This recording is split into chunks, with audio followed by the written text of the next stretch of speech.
kembali dalam ibadah online JKIOFC. Saya berdoa kita semua dalam keadaan sehat dan dilindungi oleh Tuhan. Mari kita siapkan hidup kita masuk dalam hadirat Tuhan, memuji dan menyembah Tuhan. Yang siap memuji Tuhan katakan amin, amin, amin, dan beri kemuliaan bagi Tuhan. Mari sama-sama kita katakan,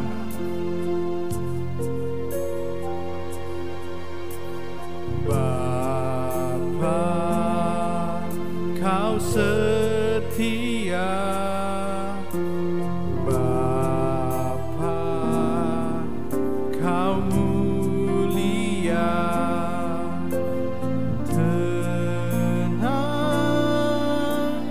jiwaku, aman bersamamu.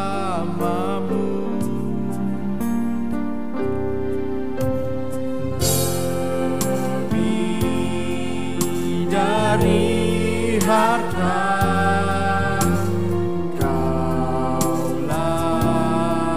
segalanya, tenanglah jiwaku dalam hadirat-Mu. Kau tunjukkan kasih setiamu, Kau menyediakan yang ku perlu. Kau setia, Kau mulia, dulu, sekarang, dan selamanya.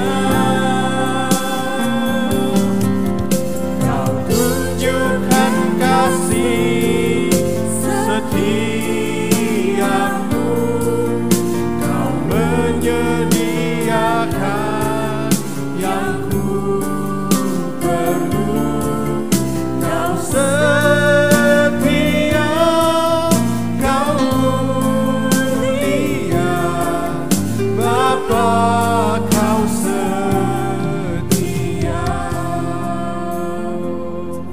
Mari sama-sama kita katakan dari awal lagi. Katakan, Bapa, Kau setia, Bapa, Kau mulia, tenanglah jiwaku, aman bersamamu.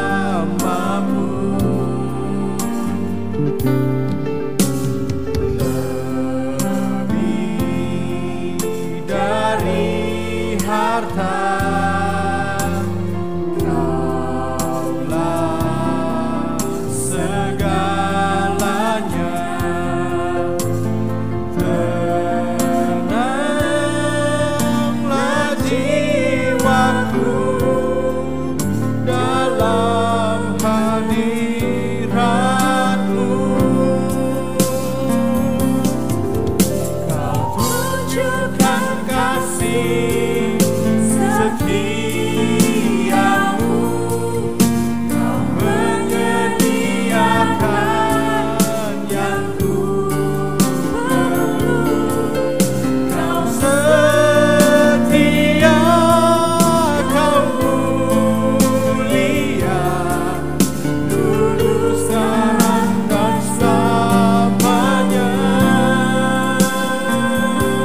setia. Lagi katakan,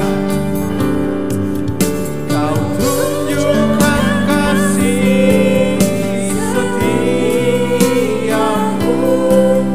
Kau menyediakan yang ku perlu.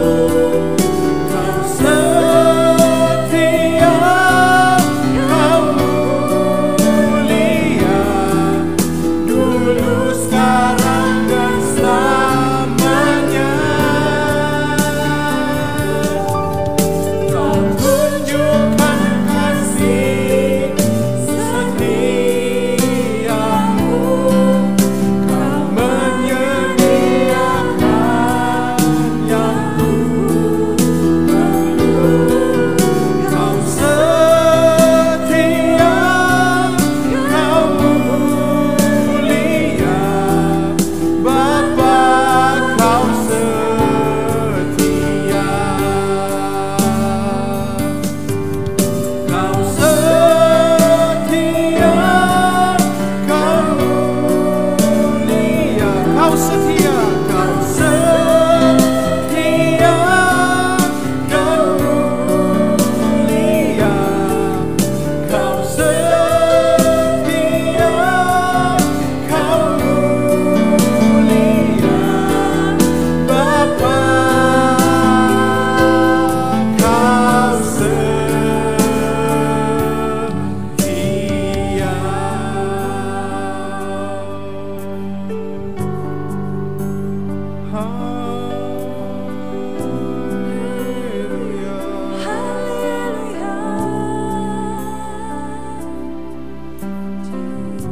Haleluya.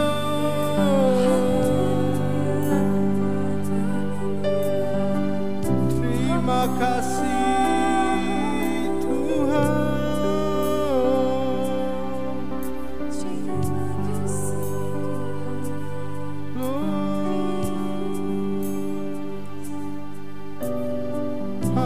Haleluya.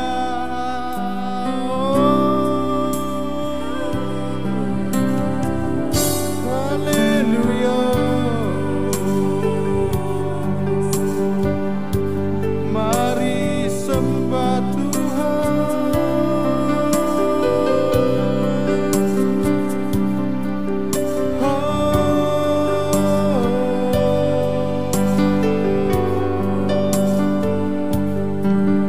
Terima kasih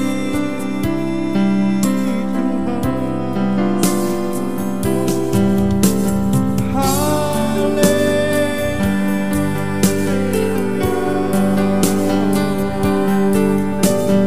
Kami sembah Tuhan, kami sembah Tuhan.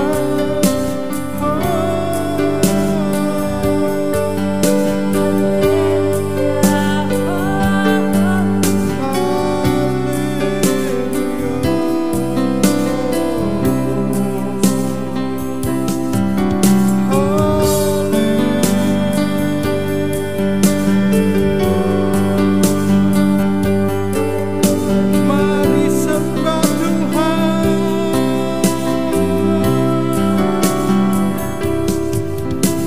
Terima kasih Tuhan. Kami mengucap syukur Tuhan.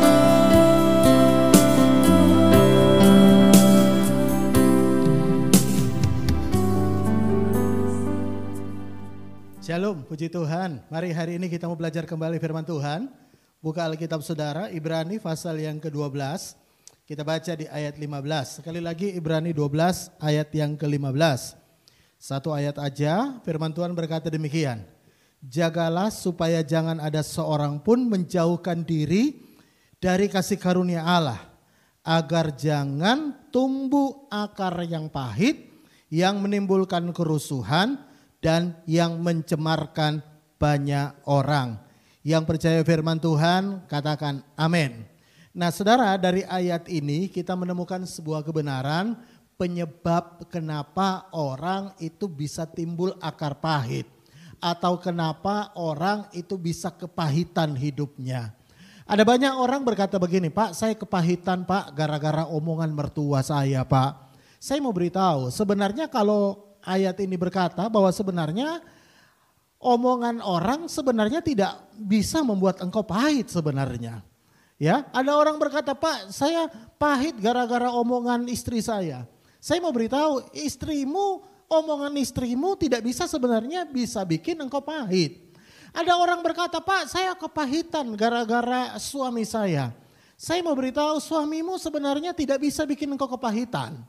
Ya, ada orang berkata, Pak, saya kepahitan dengan bos saya kepahitan dengan menantu saya. Bahkan juga mungkin ada yang di rumah berkata, Pak, kepahitan dengan pendeta saya.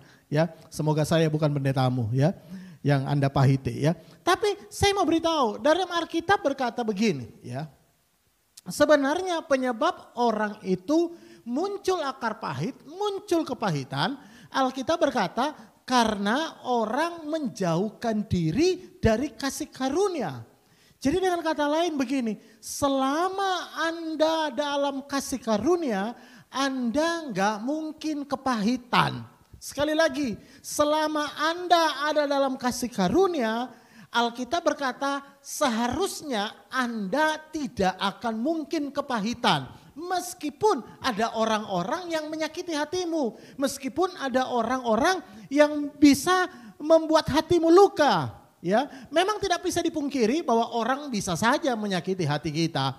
Tapi meskipun orang menyakiti hatimu, tidak akan mungkin membuat engkau kepahitan. Kalau engkau hidup dalam kasih karunia. Makanya Tuhan bilang begini, jangan menjauhkan diri dari kasih karunia. Supaya tidak timbul akar pahit. Nah, apa itu kasih karunia? Kasih karunia adalah sebenarnya kebaikan Tuhan yang kita terima yang sebenarnya tidak pantas kita terima. Itu kasih karunia. Jadi kasih karunia itu bukanlah sesuatu yang pantas kita terima. Tetapi kasih karunia adalah segala sesuatu dari Tuhan untuk kita yang tidak pantas kita terima. Sebagai contoh, kita diselamatkan oleh kasih karunia. Kenapa disebutkan kita diselamatkan karena kasih karunia? Karena kita sebenarnya tidak pantas selamat. Kita nggak pantas masuk surga. Kenapa? Karena kebaikan Tuhanlah yang membuat kita dilayakkan, kita bisa mati masuk surga. Karena kasih karunia kita menerima sesuatu yang tidak pantas kita terima. Jadi sekali lagi, kasih karunia adalah sesuatu yang dari Tuhan, kebaikan hati Tuhan yang tidak pantas kita terima. Lalu pertanyaannya begini, kenapa ketika orang menjauh dari kasih karunia bisa menimbulkan akar pahit? Karena begini, ketika Anda tahu bahwa kasih karunia adalah sesuatu yang tidak pantas, tidak terima, berarti ketika engkau merasa dirimu baik, dirimu pantas, disitulah sebenarnya engkau menjauh dari kasih karunia. Karena itu saya percaya orang-orang yang kepahitan adalah orang-orang yang selalu merasa dirinya baik. Istri yang kepahitan adalah istri yang merasa dirinya baik. Suami yang kepahitan adalah suami yang merasa dirinya baik. Menantu yang kepahitan selalu merasa dirinya menantu yang baik. Mertuanya yang jelek. Mertua yang kepahitan adalah mertua yang merasa dia baik dan menantunya yang jelek. Nah, saya mau kasih contoh dalam Alkitab bagaimana orang itu kepahitan karena dia menjauh yang namanya kasih karunia. Nah, lihat Alkitab dalam Mazmur pasal 73 ayat 21. Firman Tuhan berkata begini, ya. Ketika hatiku merasa pahit dan buah pinggangku menusuk-nusuk rasanya. Jadi pemazmur berkata, hatiku ini merasa pahit. Nah, pertanyaannya, kenapa pemazmur dalam pasal 73 ini merasa hatinya pahit? Nah, jawabannya adalah Mazmur 73. Lihat, Mazmur 73 ayat 12. Di sini jawabannya. Sesungguhnya itulah orang-orang fasik, mereka menambah harta benda, mereka tambah kaya dan senang selamanya. Nah, lihat ayat 13. Sia-sia sama sekali aku mempertahankan hati yang bersih dan membasuh tanganku tanda tak bersalah. Namun sepanjang hari aku kena tulah dan kena hukum setiap pagi. Nah, kenapa pemazmur bisa kepahitan? Karena dia merasa begini, orang jahat kok hidupnya senang, aku baik kok hidupku susah. Makanya dia berkata, hatiku pahit. Kenapa? Aku loh sia-sia aku berbuat baik, sia-sia aku menjaga hidupku benar, sia-sia aku melakukan ini untuk Tuhan, sia-sia aku lakukan ini untuk Tuhan. Kenapa? Karena aku baik, kok kenapa keadaanku kayak gini? Sementara aku melihat ada banyak orang jahat, orang-orang fasik, hidupnya enak, tambah kaya. Makanya pemazmur berkata, hatiku pahit. Nah, disinilah kuncinya. Nah, kalau Anda berkata saya menjaga hidupku benar supaya aku dapat yang baik, disitulah letak kekeliruannya. Kenapa? Anda ingat lagi kasih karunia adalah sesuatu yang tidak pantas Anda terima. Makanya pemazmur merasa dirinya pantas karena aku sudah baik. Saya mau beritahu kepada saudara, semua orang percaya harus menjaga hidupnya. Katakan amin. Semua orang percaya harus menjaga hidupnya. Lalu pertanyaannya, kenapa kita menjaga hidup kita? Kita menjaga hidup kita bukan supaya kita terima anugerah, tapi kita menjaga hidup kita karena kita sudah lebih dulu terima anugerah Tuhan. Kita sudah lebih dulu terima sesuatu yang tidak pantas kita terima, itu yang mendorong kita berbuat baik.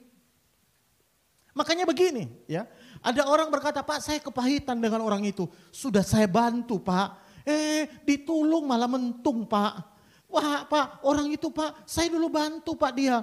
Sampai dia sukses. Sekarang Pak, dia setelah sukses Pak, bukannya apa Pak ya, dia ditolong malah mentung Pak, dia malah saya tolong Pak, malah nyakitin hati saya. Nah pertanyaannya kembali, kenapa Anda tolong dia dulu?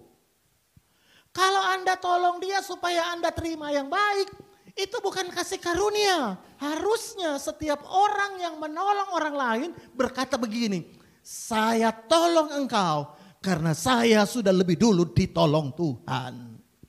Bisa bilang amin. Saya tidak pantas ditolong Tuhan, tapi saya ditolong Tuhan. Karena itu saya tolong engkau karena saya sudah lebih dulu terima kebaikan Tuhan. Sesuatu yang tidak pantas saya terima. Makanya begini, semakin Anda merasa dirimu baik, makin gampang Anda kepahitan. Karena semakin Anda merasa dirimu baik, maka Anda semakin menjauh dari kasih karunia Tuhan. Karena kasih karunia akan selalu berkata, bukan kita yang baik, tapi Tuhan yang baik. Saya bisa dengar kata amin. Bukan kita yang baik, kalaupun saya bisa berbuat baik, karena Tuhan lebih dulu berbuat baik dalam hidup saya. Kalaupun saya bisa bantu orang, karena Tuhan sudah banyak membantu saya. Kalaupun saya bisa mensupport orang, kalaupun saya bisa berbuat baik kepada orang, karena saya sudah terima lebih dulu kebaikan Tuhan. Itu prinsip kasih karunia.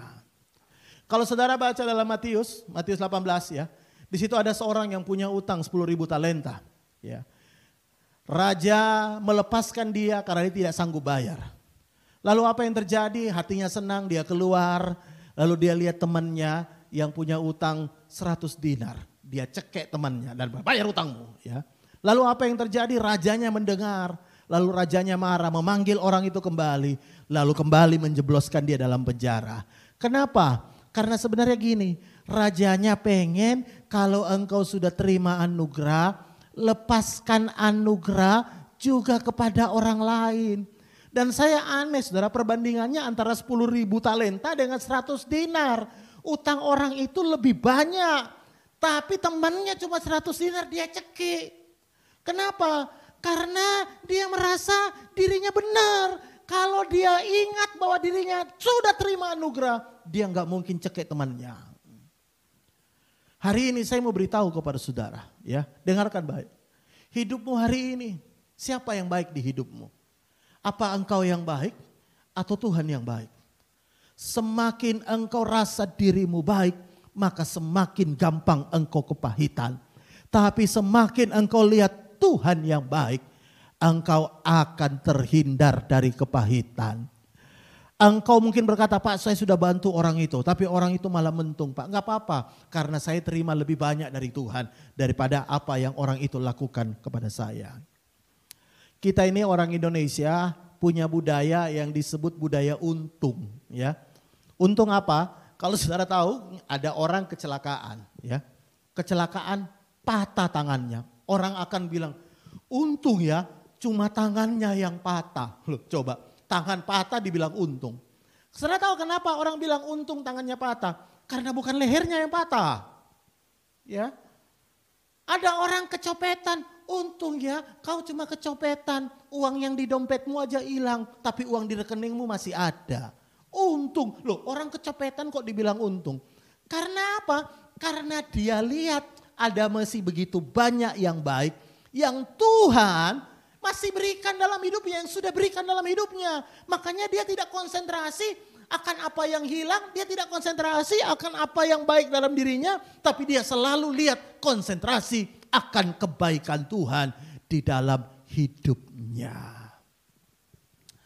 Karena itu sekali lagi saya mau tanya sama Anda. Menurut Anda siapa yang baik dalam hidupmu? Engkau yang baik? Ada orang berkata, Pak saya sudah melayani dulu Pak.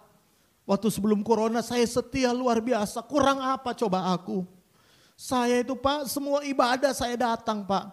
Saya rajin berdoa. Saya rajin puasa. Saya rajin Pak beribadah. Lihat Pak setelah corona. Sepi dagangan saya. Pekerjaan saya hilang Pak. Gimana? Tuhan kok tidak berkati saya? Tuhan kok tidak buat mujizat dalam hidup saya. Percuma dong saya melayani, percuma dong saya berbuat baik, percuma dong saya sungguh-sungguh, percuma saya doa, percuma saya puasa, percuma saya melayani. Kalau Anda bilang begitu berarti Anda yang baik. Bukan Tuhan yang baik. Anda yang baik. Saya mau beritahu, kalau Anda masih bisa melayani, itu bukan karena Anda yang baik. Karena Tuhan baik memberikan kita kesempatan untuk melayani Tuhan. Saya masih ingat ada lagu lama yang berkata begini. Bukan karena kebaikanku, bukan karena fasilidaku, bukan karena kekayaanku, ku dipilih, ku dipakainya. Lagu ini sangat populer sekali di sekolah Alkitab, khususnya untuk mahasiswa baru semester 1 baru masuk. Nyanyinya pasti gitu. Terima kasih Tuhan, aku dipilih padahal aku bukan orang baik. Tapi lihat udah lama-lama ya. Malah dia merasa dia yang baik. Dia dipilih Tuhan karena dia baik. Makanya dia mulai menghakimi orang sana sini. Kenapa? Karena dia merasa dirinya baik. Dia lupa bahwa dia bisa melayani karena dia dapat anugerah dari Tuhan. Semua itu bermula dari kebaikan Tuhan, bukan kebaikan kita. Jadi kalau Anda berkata awali hidupmu karena kebaikan Tuhan, maka akhiri hidupmu juga dengan kebaikan Tuhan. Kalau Anda sadar bahwa hidupmu sudah lebih dulu terima kebaikan Tuhan, maka sekalipun ada orang nyakitin Anda bisa terluka, namanya hatimu bukan pualam. Ya. Hatimu bukan besi, bisa aja terluka. Tapi Anda enggak akan kepahitan. Ada orang itu sampai 30 tahun sakit hatinya disimpan. Ada orang 20 tahun sakit hatinya disimpan. Ada orang tidak mau lewat jalan itu, kenapa? Karena jalan itu ada rumahnya musuhnya. Ada orang sampai kepahitan begitu. Bahkan ada orang sampai lihat sandalnya aja musuhnya, marah. Sandalnya toh. Ya, saking pahitnya. Ada orang lihat mukanya orang sampai mau muntah, saking pahitnya. Kenapa Anda bisa pahit? Karena selalu Anda merasa Anda yang baik. Saya mau beritahu, Tuhan yang baik itu kasih karunia. Kalau Anda bisa bantu orang, itu kasih karunia. Karena Anda sudah lebih dulu terima dari Tuhan. Kalau Anda bisa melayani hari ini, itu kasih karunia. Karena Anda sudah lebih dulu terima kebaikan Tuhan. Saudara ingat Tuhan Yesus pernah didatangi seorang pemuka agama, ya. Dia berkata begini kepada Tuhan Yesus, "Guru yang baik." Yesus lalu dia berkata begini, "Mengapa engkau katakan aku baik? Tidak ada seorang manusia pun yang baik, cuma Tuhan yang baik." Saya bisa dengar kata amin? Saya bolak-balik dengar orang berkata, "Pak, Bapak dijelek-jelekkan orang." Saya selalu berkata, "Enggak apa-apa, memang saya jelek. Yang baik itu Tuhan." Saya bisa dengar kata amin. Yang baik itu Tuhan. Yang baik itu Tuhan. Kalau kita bisa jadi baik karena Tuhan. Karena itu semakin engkau menjauhkan diri dari lingkungan kebaikan hati Tuhan, Anda akan selalu merasa dirimu yang baik. Dirimu pantas terima kebaikan. Dirimu pantas terima segala sesuatu dari Tuhan. Bukan, kita gak pantas. Gak ada seorang pun yang pantas terima kebaikan Tuhan. Kalaupun Anda diberkati, kita gak pantas diberkati. Kalau Anda berkata, "Pak, saya ini kerja keras loh Pak." Ingat, Tuhan pernah bilang dalam kitab Ulangan, kalau saat engkau diberkati, dia bilang kepada orang Israel. Tuhan bilang kepada orang Israel, ingat bahwa Tuhanlah yang memberikan kekuatan untuk memperoleh kekayaan. Tuhan, ujung-ujungnya kembali Tuhan. Saya bisa dengar kata amin. Anda gak mungkin bisa kerja keras kalau tidak dikasih kesehatan sama Tuhan. Kalau tidak diberikan kekuatan sama Tuhan. Kenapa Anda membanggakan dirimu? Semakin Anda membanggakan kebaikanmu, engkau lupa kebaikan Tuhan. Dan semakin gampang engkau kepahitan. Hari ini coba. Mulai setiap orang berkata begini. Ya, ayo tepuk dadamu dan berkata begini. Bukan aku yang baik, tapi Tuhan yang baik. Bisa lebih keras lagi. Bukan aku yang baik, Tuhan yang baik. Sekali lagi, bukan aku yang baik, Tuhan yang baik. Ayo bapak-bapak bilang sama istrimu, bukan aku yang baik, Tuhan yang baik. Ya. Ayo ibu-ibu bilang sama suamimu, bilang apa Pak? Aku yang baik, kamu yang jelek. Enggak, tapi Anda bilang, aku kalau bisa baik sama kamu Pak, sebenarnya kamu gak pantas dibaikin. Tapi Tuhan sudah berbuat baik dalam hidupku, makanya aku berbuat baik kepadamu. Aku gak mau kepahitan dengan apa yang kau sudah lakukan, karena aku sudah terima kebaikan Tuhan lebih dulu. Bisa bilang amin? Saya gak tahu hari ini keadaan Anda, apakah Anda lagi kepahitan karena pekerjaanmu hari ini sepi padahal engkau sudah pelayanan, engkau sudah sungguh-sungguh dengan Tuhan. Saya gak tahu keadaanmu hari ini, engkau kepahitan mungkin dengan keuanganmu, engkau kepahitan dengan pelayananmu, engkau kepahitan dengan banyak hal. Hari ini kunci supaya engkau tidak kepahitan, selalu jangan menjauhkan diri dari lingkungan kebaikan hati Tuhan. Puji Tuhan, saya tidak akan berpanjang firman Tuhan. Mari kita mau berdoa bersama. Mari angkat tangan kananmu, taruh tangan kirimu di dada. Bapa, hamba berdoa dalam nama Tuhan Yesus, buat setiap kami yang mendengarkan siaran ini Tuhan. Dimanapun kami berada, Tuhan menjangkau kami, Tuhan menjamah kami dan kuat kuasa-Mu yang ajaib. Ingatkan kami kembali Tuhan, bahwa hidup kami adalah hidup karena anugerah. Kami awali kekristenan kami karena anugerah. Sampai kami pulang ke rumah Tuhan, kami tahu, kami akui, hidup kami karena anugerah. Bukan karena kerja keras kami, tapi karena kebaikan Tuhan. Tapi karena kami melihat kebaikan Tuhan, itu yang membuat kami kerja keras. Karena kami melihat kebaikan Tuhan, itu yang membuat kami jadi baik. Karena kami lihat kebaikan Tuhan, itu yang membuat kami meninggalkan dosa. Terima kasih Bapa, terima kasih. Apapun keadaan kami percaya Tuhan tetap pelihara. Tuhan tetap baik dalam hidup kami. Tuhan tetap bertanggung jawab atas hidup kami. Terima kasih Bapa, dan mari buka tanganmu sama-sama dalam nama Tuhan Yesus. Setiap kita yang percaya, mari aminkan dengan imanmu di dalam nama Tuhan Yesus. Tuhan memberkati engkau dan melindungi engkau.